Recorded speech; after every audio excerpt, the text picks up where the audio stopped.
నమస్కారం అందరికీ. దేవీ నవరాత్రుల్లో భాగంగా 3వ రోజు ఉదయం కాలం పూజ మనం పూర్తి చేసుకున్నామన్నమాట. అయితే అమ్మవారు ఈరోజు అన్నపూర్ణాదేవిగా అవతరిస్తారు. అన్నపూర్ణాదేవి యొక్క కథ ఏంటో తెలుసుకుందాం రండి. దక్షయజ్ఞం అయ్యాక సతీదేవి పార్వతీదేవిగా జన్మిస్తుంది. పెద్ద అయ్యాక ఈశ్వరుణ్ణి పెళ్లి చేసుకోవాలని కోరుకుంటుంది. పరమశివుడు హిమాలయాల్లో ఘోర తపస్సు చేస్తుంటాడు. ఆ విషయం తెలుసుకుని పార్వతీదేవి హిమాలయాల్లో తపస్సు చేస్తున్న ఈశ్వరుడిని ఆరాధిస్తుంది.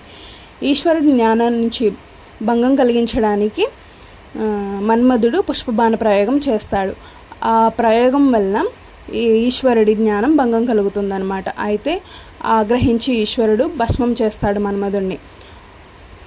అప్పుడు మరొక ప్రదేశానికి శివుడు వెళ్ళిపోతాడు అన్నమాట జ్ఞానం చేసుకోవడానికి.